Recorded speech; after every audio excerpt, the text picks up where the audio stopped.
Et salut à tous, j'espère que vous allez bien, très heureux de vous retrouver pour la série pédagogique. On a aujourd'hui les noirs. On s'est laissé, j'avais 906 Hello. Malheureusement, j'ai eu un adversaire qui a abandonné au deuxième coup. Donc, on va essayer de s'en sortir comme ça. Notre adversaire nous joue E4. Aujourd'hui, on va essayer la Scandinave, qui est donc un répertoire très intéressant pour les joueurs. Un répertoire très intéressant, pardon, pour les joueurs relativement débutants. Ça se joue à tout niveau, évidemment, mais il y a des principes qui sont intéressants. Donc, D5, l'objectif, c'est de mettre une pression directement vers le centre. Et sur la prise, on a différentes possibilités. Certains s'amusent à jouer C6 pour rentrer dans une espèce de gambit, donner du matériel pour le dynamisme. On a aussi Kyle F6 qui donc joue pour l'optique de récupérer le pion un peu plus tard. Et on va jouer la plus classique avec Dame prend D5. Et vous allez voir que le développement est assez classique. On peut venir en D8, on peut venir en D6. Moi, je joue la variante avec Dame A5 pour un petit peu enguirlander les blancs sur cette diagonale noire. Souvent, on a des D4, cavalier C3, vous allez voir que le développement va être assez simple. On va jouer cavalier F6, toujours avec l'optique de jouer vers le centre, de contrôler les cases centrales. Et ensuite, l'un des coups qu'on fera qui sera important à jouer, c'est évidemment C6. Pourquoi C6? Ça nous permet de contrôler deux cases importantes, des cases importantes, donc D5 notamment, et B5. Ça nous permet aussi d'avoir une case de rapatriement pour la dame, et on va tout de suite pouvoir, en fait, tout simplement développer le matériel restant. Et nous joue Fou D3, attention, petite erreur, petit disclaimer. Fou D3, ce n'est pas bon parce que ça bloque tout simplement le pion D2. Pion D2 qui sert tout simplement à développer le fou. Fou D3, on va essayer d'en profiter autrement. On va jouer donc C6. Je dis autrement, mais on va jouer de manière très classique. On va jouer C6, toujours dans une optique d'offrir à la dame une case de répit. Il n'y a pas de grosse menace avec Fou D3 pour l'instant. Et sur Petit Roc, on va quand même développer notre fou blanc avant de pousser E6. Ce serait un peu dommage sinon. Donc pourquoi pas profiter d'un clouage en G4.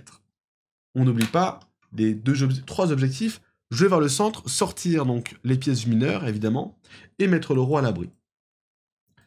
On fait attention à ce que nos pièces ne soient pas trop en l'air, ce qui peut être embêtant, et vous voyez que notre adversaire a déjà un problème pour se développer. Donc le fou C1, ça risque d'être un véritable problème pour notre adversaire. Là, nous, nos prochains coups, ça va donc être cavalier BD7 ou E6 probablement. Il nous joue A3. Ça règle pas vraiment le souci du fou. Il veut peut-être faire B4, fou B2 pour gagner un temps. Nous, on va jouer du coup E6. Et regardez, E6, ça a une double utilité. Ça nous permet de développer notre fou. Et ça empêche B4. Parce que sur B4, on a fou prend B4, A prend B4 et la tour serait en l'air. Donc E6, double fonctionnalité. On consolide la position, on libère la diagonale de notre fou, et en plus, on empêche B4, coup que notre adversaire n'a pas observé. Fou prend B4, tactique assez simple, mais qu'il faut connaître, c'est comment on dit, c'est un pattern tactique assez connu, on va appeler ça comme ça, et il nous joue fou B2. Donc, il développe son fou, c'était l'objectif initial. Nous, maintenant, le fou est en prise, parce que la tour, évidemment, est défendue. On va revenir simplement en E7, la case qui lui était donc destinée initialement. Ça nous permet aussi d'éviter que cette colonne soit trop ouverte et trop dangereuse. On va pouvoir mettre au prochain coup le petit roc, le roi à l'abri, et sortir notre cavalier en BD7 ou peut-être A6, C7. On fait toujours évidemment attention au coup de notre adversaire, en l'occurrence H3. On va reculer tranquillement en H5. On fait évidemment aussi attention à ce que nos pièces ne soient pas en l'air. En l'occurrence, le fou H5 est plutôt bien défendu, donc pas de souci. On a un pion de plus. La partie s'engage plutôt pas mal. La Scandinave, c'est assez intéressant, parce que cette variante, notamment avec Dame A5, elle vous permet en fait de garder une structure assez récurrente, de jouer C6, KS6, de sortir vos pièces, votre fou blanc, de jouer 6 fou E7, et ça se joue assez facilement finalement. Il joue donc cavalier 4, on pourrait prendre directement le cavalier, mais c'est pas ce qui va nous intéresser pour l'instant. Moi, je préfère qu'on se développe tranquillement, mesdames, messieurs.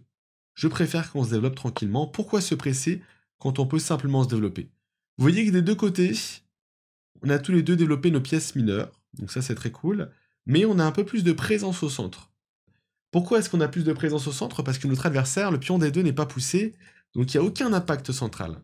Donc lui, il a oublié un des principes fondamentaux du jeu d'échecs, on va voir que ça va poser des problèmes. Soit je reprends avec le cavalier, soit je reprends avec le fou. J'aime bien l'idée de préserver un peu mon matériel. On va prendre avec le cavalier. Cavalier qui sera meilleur en F6 qu'en D7. De plus, il défend toujours mon cavalier H5. Et ça, mon fou H5, pardon, et ça me fait plaisir. Il nous joue fou C3, il attaque Notre-Dame, on est vigilant à toutes les menaces, évidemment. Qu'est-ce que je peux faire? Qu'est-ce que je peux faire? Qu'est-ce que je peux faire? Que puis-je faire? Qu'ai-je faire? J'ai plusieurs choix. Soit je reviens sur une des cases noires, mais mon adversaire risque de m'embêter en jouant par exemple un coup comme fou D4 ou fou E5. Par exemple, sur Dame C7, il peut jouer fou E5. Et sur Dame prend fou, cavalier prend fou, prend Dame tour prend, on revient à peu près à ex aequo en termes de matériel. Donc là, ce qu'on va faire, c'est simplement revenir en D8, qui est une case qui est totalement adaptée pour la dame dans ce genre de position, notamment dans la Scandinave. Il faut bien rattraper et ramener notre dame un jour. Il échange donc son fou contre l'autre cavalier, ça nous arrange.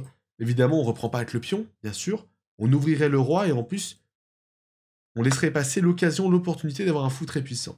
Il va sûrement jouer tour B1 en mettant une pression intéressante sur le pion B6, B7, pardon. Et donc, il va falloir réagir en conséquence. Sur tour B1, comment est-ce que je fais? Ok, il ne le joue pas, donc il laisse sa tour en prise. À que cela ne tienne, on va accepter évidemment, je regarde qu'il n'y a pas de menace. Hop, ça c'est une tour, c'est facile, c'est gratuit. Il va donc reprendre avec sa dame, je pense. Et maintenant, on peut mettre notre roi à l'abri tranquillement. On fait attention aux tactiques de type cavalier G5 avec des découvertes, des menaces en G7, etc. Mais là, en l'occurrence, on doit réagir au problème de l'attaque directe en G7. Hop, petit roc. Cavalier G5, ça marche pas du tout, hein. Évidemment, on a des dames prend cavalier, on a des fous prend fou, ça ne marche pas du tout, surtout que la dame ne tape pas sur H7, mais bien sur G7, sur case noire. Il nous joue D3, très intéressant, on a l'avantage d'une pièce. Donc, mesdames, messieurs, là, dans cette position, qu'est-ce qu'on va faire? Moi, je pense que il faut qu'on ouvre le jeu, et pourquoi pas tout simplement échanger les pièces. Notre fou, c'est pas forcément notre meilleur fou. On va échanger le fou pour simplifier la position, pour réduire l'écart matériel entre nos deux camps. Parce que plus on a un avantage matériel, plus moins il y a de pièces, plus on sent cet avantage matériel, pardon. Je bégayais. Et Dame F6. Évidemment, n'oubliez pas, si le contenu vous plaît, évidemment, si les conseils vous plaisent, et que la série vous donne envie de continuer, n'hésitez pas à vous abonner, ça soutient énormément, ça fait super plaisir. Un petit commentaire, un petit j'aime, c'est pas grand chose. Ça vous demande une seconde. Et sachez que nous, c'est pour les créateurs de contenu, c'est absolument amazing. C'est incroyable, ça nous apporte énormément, donc merci beaucoup. Je le répète tout le temps, mais je le répéterai autant qu'il faut. On n'a plus peur de demander des likes, on n'a plus peur. Donc, il joue C4. C4, malheureusement, ça affaiblit le pion D3. Comment est-ce qu'on peut l'attaquer, ce pion D3? Peut-être que j'aurais besoin de défendre le pion B7 plus tard. Donc, je vais venir chercher le pion D3 avec ma tour, je vais venir l'attaquer avec ma tour. Si je joue fou E4, attention, on a F5, évidemment, qui est très sympathique. Là, moi, ce que je veux faire dans ce genre de position, c'est que j'ai une case hyper sympa ici, qui va me permettre de doubler les tours. Hop, tour D4. On a une super case pour notre tour. On va pouvoir venir avec la tour A8 en D8 et profiter du spectacle. Hop, tour A8, D8. On attaque le pion D3 deux fois. Et là, c'est le seul, finalement, c'est le seul rempart pour notre adversaire pour que ça tienne pour lui. Sur fou E4, évidemment, la tour prend fou. La tour serait sans défense. Le seul coup ici, ça semble malheureusement fou. E2 pour notre adversaire, mais c'est pas de très bon augure. Là, ce que je vais faire, c'est que je vais essayer de me créer un pion passé sur l'aile roi, sur la dame, pardon. Soit je pousse E5 avec l'idée de jouer E4. On peut peut-être essayer ça, hein, pour commencer. Donc s'il ne fait rien, je menace E4. Et si je joue F3, on essaiera, nous, de nous créer un pion passé sur l'aile dame, avec B5. Ok, il joue F3, il le voit plutôt bien, pas mal. Et on va jouer du coup B5 cette fois-ci. On menace B prend C4, qui est une menace à prendre au sérieux. Il peut jouer donc soit C prend B5, soit C5. Sur C5, je pousserai A5 avec l'idée donc de me créer un pion passé, comme je vous l'ai dit. La tour D4 est inébranlable ici, en plus sur case noire, soutenue par le pion E5. Là, on est aux anges dans cette position. Il prend le pion, on va reprendre tranquillement avec le pion C. Il va peut-être jouer tour B1, se disant que le fou E2 fait un très bon travail défensif. Et nous, on va se contenter de jouer peut-être tour D5. Hop! Et d'avoir du coup un jeu actif. Deux tours très puissantes. Prochain coup, A5, B4 pour préparer la poussée. Quand vous avez un pion passé en finale, votre objectif, ce sera toujours de le pousser, mesdames, messieurs. Parce que comment gagner une partie si ce n'est en faisant une promotion dame? Parce que tour-tour contre tour fou, avec roi à roi, c'est compliqué à gagner. Alors que si on rajoute une petite dame, c'est tout simple. Ok, donc, tour 8D5. Qu'est-ce que pourrait jouer notre adversaire? Il n'est pas très très bien. Il joue tour B2, il essaie de trouver des solutions. On va même l'embêter avec des tours, tour A4. Et on va simplement jouer A5. On va pousser notre pion à dame, de manière très paisible. Il va essayer de ramener son roi, j'imagine. Peut-être, ce serait peut-être la bonne idée. Il fait tour B1, il sait pas trop quoi jouer. On joue B4, tranquillement. Il va prendre. On va reprendre. Et là, mesdames, messieurs, juste après ça, qu'est-ce qu'on peut faire? On peut soit essayer de pousser notre pion à promotion avec les 2 tours, qui a l'air d'être un plan tout à fait louable, soit, tout simplement, ramener le roi. Hop. On le ramène tranquillement. Et on vient du coup ramener la dernière pièce utile pour tout simplement élaborer l'élaboration de ce plan et l'exécution de ce plan. Hop, on ramène le roi. Rien de plus fort qu'un roi actif. Je joue roi G3, mais c'est un peu tard malheureusement parce que j'arrive très très vite sur mes grands chevaux. Et je joue tour C1. Malheureusement, mon pion B3 peut se pousser désormais. On gagne encore un petit peu d'espace avec ce pion. On va pouvoir désormais maintenant, hop, placer une tour en B5. Pas celle-ci parce que la tour en D4 est beaucoup trop forte pour la retirer évidemment. Et ça me laisse moi le passage pour mon roi en C5, B4, A3, A2, B2 et B1. Ça va mater et ça va les damer en toute simplicité. Donc roi C4, il va peut-être refaire un petit échec. Pas de panique mesdames, messieurs, pas de panique. Pas de panique à bord. Les enfants d'abord. Allez, c'est parti après ce petit passage en chanson. Écoutez, mesdames, messieurs, notre adversaire qui nous vient d'Afghanistan, il a pas l'air bien.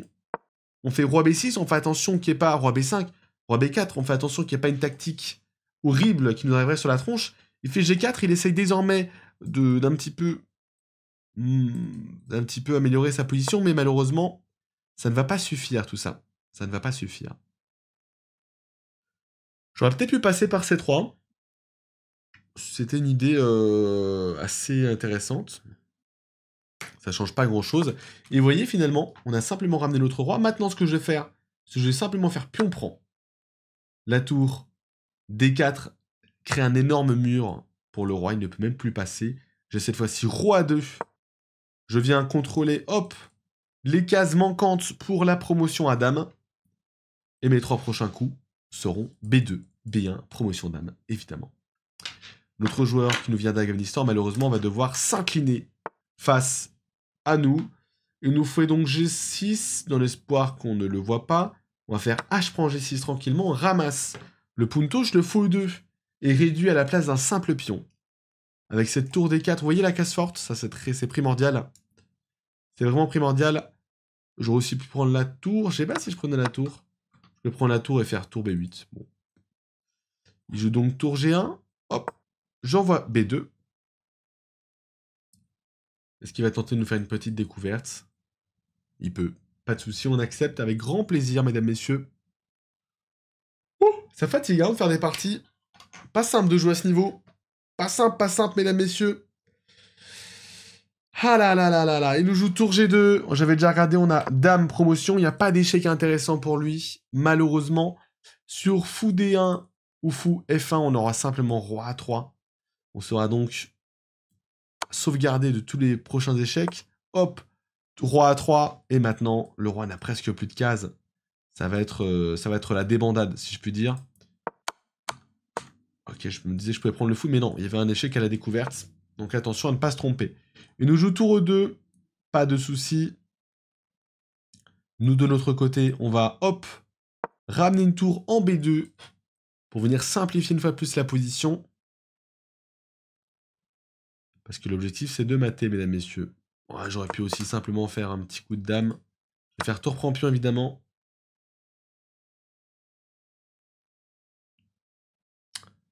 Pas de panique à bord. Donc là, on menace tour prend fou. Tour prend. Dame prend pion. Bah écoutez, hop. Tour prend fou. La tactique. Bah, attention à pas de mettre de patte. Hein. Un patte, ça peut aller très très vite.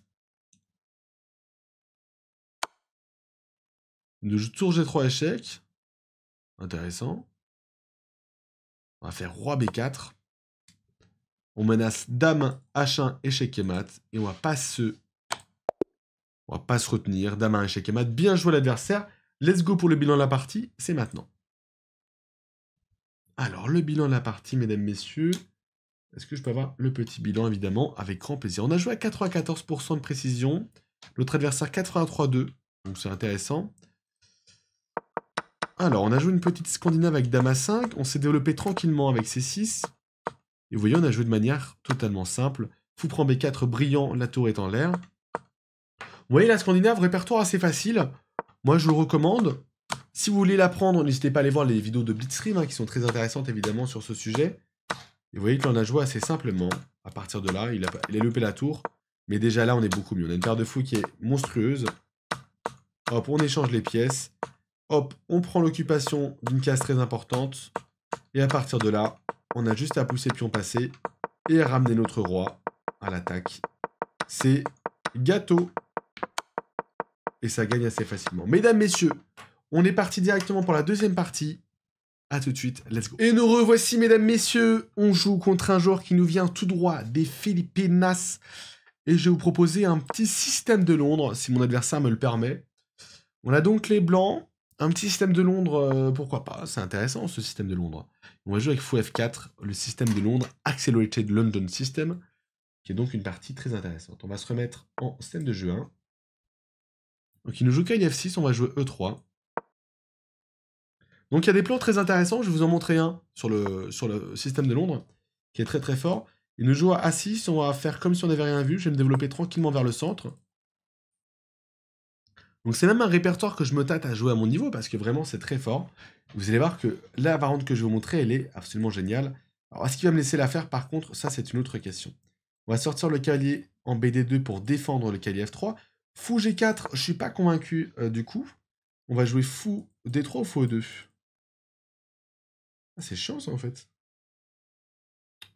Est-ce que je peux faire H3 pour poser une question? On va poser une question avec H3. Ah non, ça gâche tous mes plans. Ça gâche tous mes plans, je suis dégoûté. Je suis dégoûté, mesdames, messieurs. C'est pas grave. On fait cavalier prend. On va survivre. On va survivre à cette épreuve. On va sortir notre fou en D3 cette fois-ci, maintenant vers le centre. En fait, on a des plans à base de Dame F3 et Dame H3. Mais là, il joue H6, donc il se débarrasse. Mais par contre, on a peut-être des plans de cavalier E5, hein, évidemment. Là, qu'est-ce que j'aimerais bien faire? On réfléchit un peu à la position. Ça nous dérange pas d'échanger ce fou en F4. Je vais faire petit roc. On va accepter qu'il échange et qu'il nous double les pions pour nous offrir une case absolument monstrueuse en D5. Et pourquoi pas lancer une offensive sur l'aile roi. Le système de Londres, ce qui est amusant, c'est que c'est une ouverture qui se joue sur le répertoire le plus stratégique, l'un des plus solides des échecs, c'est-à-dire donc D4. Et souvent D4, c'est réputé comme étant quelque chose de pas forcément très agressif. Et pourtant, le système de Londres, c'est très agressif, ça peut faire très très mal. Et je vais vous montrer du coup ça par A plus Z. A plus B plutôt. Hein. Qu'est-ce que je peux faire? Est-ce que je peux faire C4? Cavalier C6, je sais pas trop quoi en penser. Je vais faire cavalier E5. On va ramener le cavalier vers le centre. Je me précipite peut-être un peu. Je me rends pas trop compte. J'aime bien sortir ma dame en F3. Parce que c'est un coup qu'on aime beaucoup faire dans le système de Londres. La dame, elle vient souvent en F3. Et en fait, elle va venir en G3 pour venir en fait attaquer sur la position de notre adversaire. Vous allez voir que finalement, c'est assez faible cette position, surtout H6. On va voir que ça présente quand même quelques petites faiblesses. Mais ça, c'est des idées intéressantes. Hein. C'est-à-dire que le système de Londres avec Dame F3, cavalier E5, c'est des idées qu'on peut reprendre dans d'autres ouvertures, d'autres structures. Il faut savoir s'adapter. C'est ça, en fait. Quand on maîtrise plusieurs répertoires, quand on maîtrise plusieurs types de positions, on peut tout simplement s'en sortir et s'adapter. Et ça, mesdames, messieurs, ça fait une grosse différence. Alors, j'avais pas forcément fait attention à ce détail de cavalier B4. C'est assez fort. Cependant, je pense que j'ai Dame G3, qui a l'air très fort. On menace Fou prend H6, qui est une menace assez importante. Et sur Fou prend D3, j'ai Fou prend H6, qui menace mat. Donc ça va assez fort. Je me permets de jouer donc Dame G3 maintenant. Sur cavalier prend fou, on a dit qu'on est Fou prend H6 directement, qui menace Dame prend G7, échec et mat. Attention à cavalier H5, qui pourrait être un petit peu embêtant. J'ai Dame G4, ceci dit. Ça peut aller vite quand même. Faut qu'on fasse attention à ça. Alors, est-ce que ça fonctionne, Dame G... Fou prend H6? Voilà, là, j'ai un peu peur. Fou prend H6, cavalier H4. C'est un peu risqué, peut-être. C'est un peu risqué.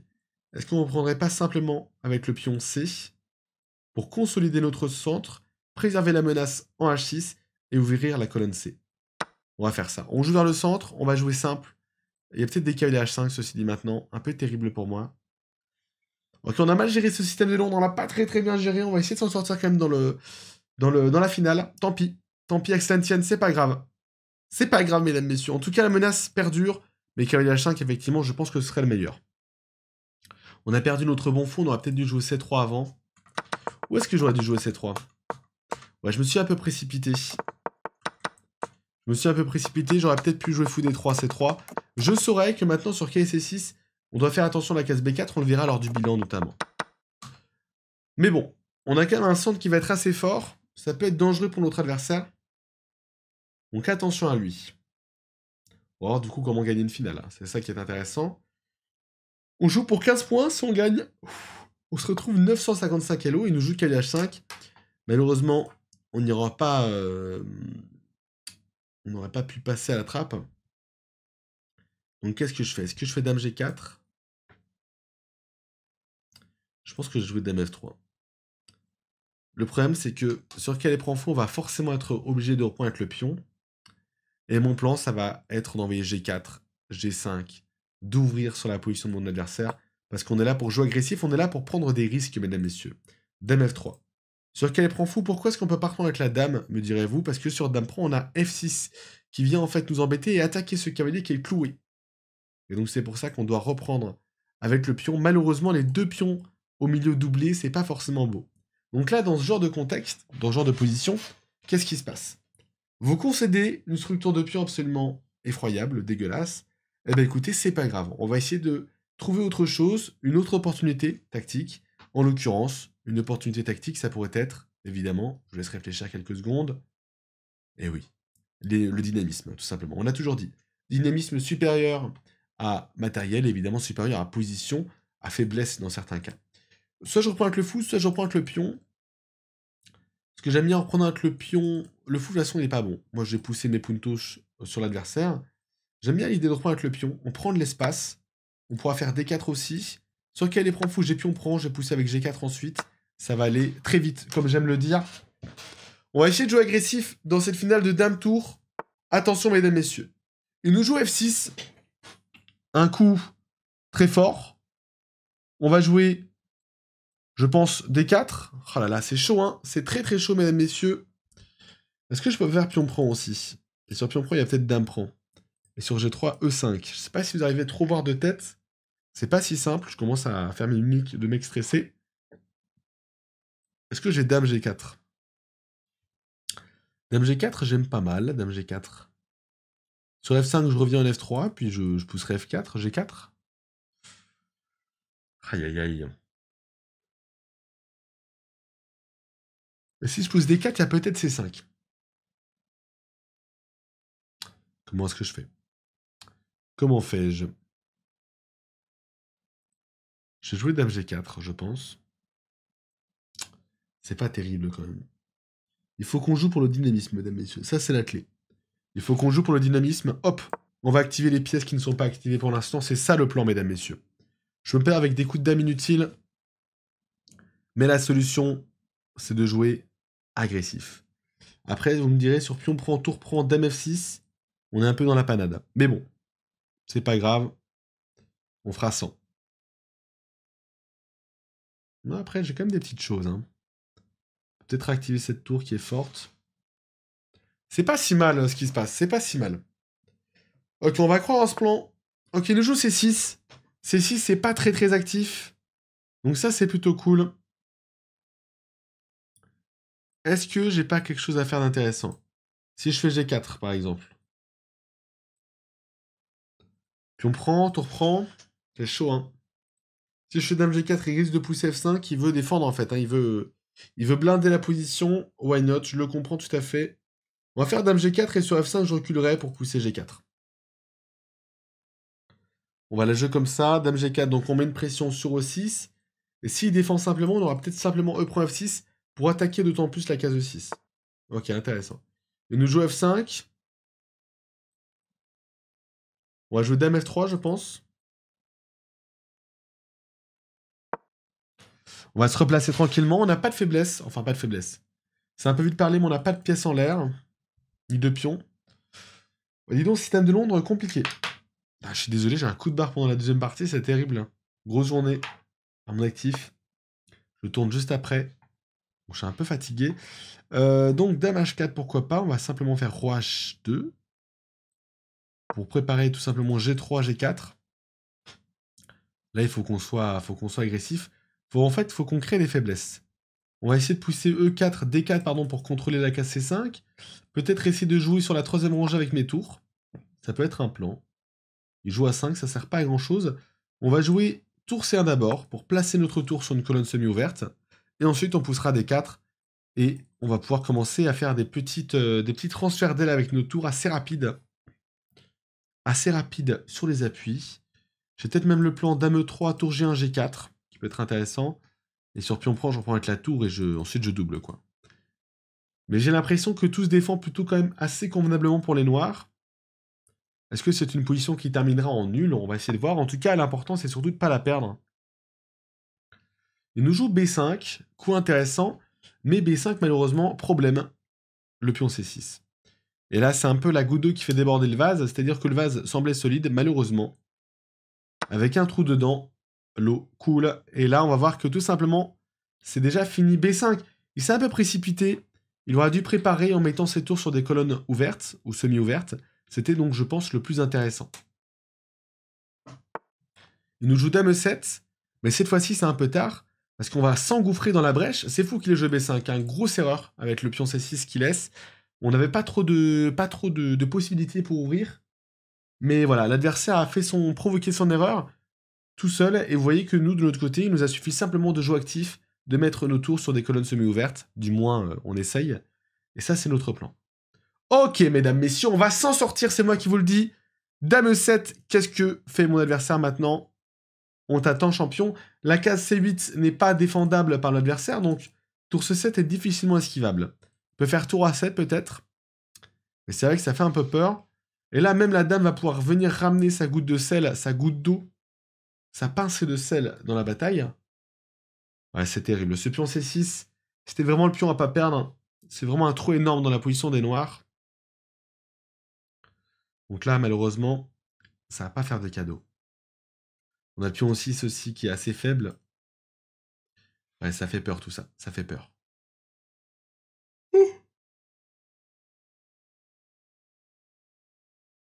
Ok, qu'est-ce que joue notre adversaire? On attend. En tout cas, voilà, j'espère que la série vous plaît, j'espère que ces changements d'ouverture vous plaisent. Je vous montrerai ensuite le bilan au niveau du système de Londres, qui est intéressant. Mais voilà, il y a beaucoup de choses à vous montrer, beaucoup de choses à vous apprendre. Mais c'est ça, finalement, qui nous rend heureux, hein, si je puis dire. J'aime bien l'idée de Dame G6, et il veut faire tour C8. Donc là, évidemment, je vais faire tour C7. Dès que vous avez l'occasion, rentrez sur cette 7ème colonne, rangée, pardon. C'est très important. Là, hop, on a une menace en un coup. C'est du coup directement Dame G3, évidemment. Seule défense pour lui, c'est tour F7. Et à partir de là, il va falloir être précis. Donc, est-ce que je peux pas faire plutôt Dame H5 d'abord? Dame G3, on permet tour F7, tour prend, roi prend, ça va être assez solide pour lui. Alors que si je joue Dame H5, ça me paraît assez fort. Parce qu'on va créer des grosses menaces, en fait, prochainement. On va créer des grosses menaces. Hop, je vais me permettre de jouer Dame H5. On va essayer ce petit move. L'idée, c'est d'empêcher tour F7. Seul coup de défense pour notre adversaire, c'est peut-être tour Dame E8, pardon. Dame E8 qui est intéressant, qui va m'obliger du coup à revenir peut-être en H4. Mais ça me fera menacer du coup tour E7 et tour C7. Vous allez voir, hein, ça va très très vite. En fait, ces finales, une fois qu'on arrive à bien jongler, moi je suis assez faible en finale, mais quand j'ai un avantage, je suis assez bon. C'est rare que je rende un avantage à un adversaire. Donc là, il nous joue D4. Malheureusement, ça ne répond pas aux exigences de la position. Et là, j'ai Dame G6 qui attaque le pion G7. Mais comment va-t-il le défendre? Malheureusement pour notre adversaire, je crains que la partie ne soit totalement perdue. C'est mat en parable en quelques coups. Notre adversaire va devoir... La seule défense, la plus longue défense, si je puis dire, c'est Dame D7, tour prend, tour F7, Dame prend, roi chute, et Dame prend G7, échec et mat. C'est dur. Ça fait souffrir hein, de voir nos adversaires tomber au front comme ça, mais bon, ça fait partie du jeu. On va essayer de s'en sortir. Donc il y a aussi Dame F6, mais malheureusement, Dame F6, on a simplement E prend F6. La Dame tombe Un combat compliqué pour cette dernière. Et notre adversaire abandonne. Bien joué à lui. On est 955 Elo. C'est parti pour le bilente de la partie. Hop, on se met en mode bilan. Et let's go. On a joué à 94.8. On a abonné au 94. Et on va du coup regarder un petit peu notre système de Londres. Donc, système de Londres très intéressant. Le plan que je vais vous montrer, c'est par exemple si votre adversaire joue au 6, KLBD2, c'est 6, on imagine, un fou D3, KLBD7. En fait, vous avez l'option de jouer KLE5. Et si votre adversaire joue des choses comme fou E7, petit roc, vous pouvez jouer des coups comme Dame F3. Et c'est quoi l'idée? C'est que sur Dame F3, si votre adversaire, une fois de plus, ne réagit pas, fait par exemple quelque chose comme Dame B7, en fait, vous pouvez commencer à jouer des choses comme Dame H3. Et ça, c'est des vraies menaces. L'idée, c'est que sur KL prend KL, vous avez des pions prend, qui donc retire le défenseur du pion H7. En fait, c'est une ouverture assez amusante. Vous pouvez aussi du coup faire KL prend calier.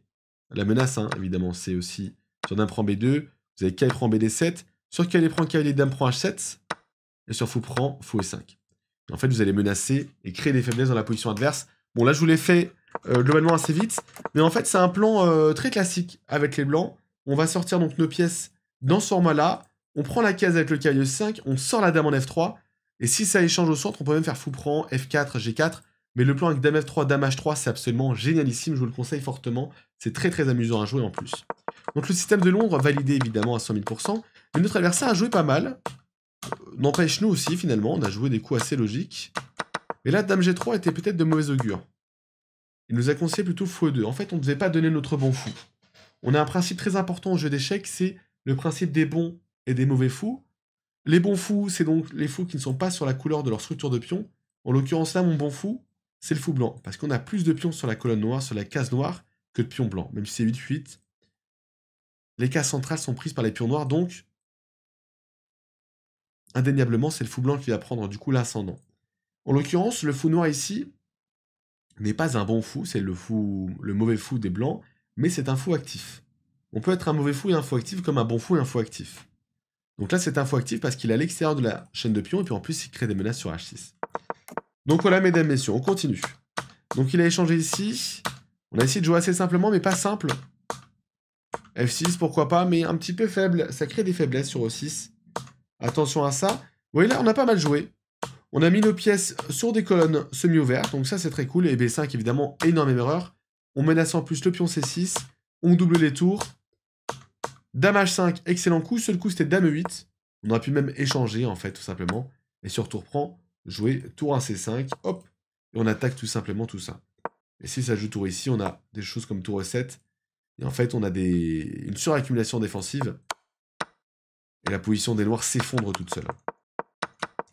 Donc malheureusement, il a joué D4. Ça ne répond pas aux exigences de la position. Il n'a pas vu ce que je menaçais. Et Dame G6, mat imparable en 3 coups. Dame F6, c'est l'un des coups. E prend F6. Et c'est terminé. En tout cas, j'espère que ces parties vous auront plu. Deux plans très intéressants sur la Scandinave, sur les systèmes de Londres. C'est des ventes qui sont très intéressantes parce que, environ, quel que soit ce que font les adversaires, vous pouvez jouer à peu près les mêmes ouvertures. Ça vous permet de vous entraîner convenablement sur une ouverture, de ne pas faire toujours la même chose, de ne pas toujours changer parce que c'est dans tout simplement la régularité, le fait de revenir sur les ouvertures qu'on commence à les maîtriser. En tout cas, mesdames, messieurs, j'espère que vous avez apprécié cette vidéo. Moi, je vous dis à très très vite. Ce week-end, peut-être une vidéo par jour, possiblement. Merci encore pour votre soutien. La chaîne marche plutôt bien en ce moment, ça fait trop plaisir. C'est un peu mon bébé, hein. C'est notre bébé à vous, aussi. C'est aussi pour vous. Donc voilà, j'espère que vous kiffez. Moi, en tout cas, c'est le surkiff. Prenez soin de vous, c'était Kisso. À la prochaine. Ciao, ciao, ciao, ciao.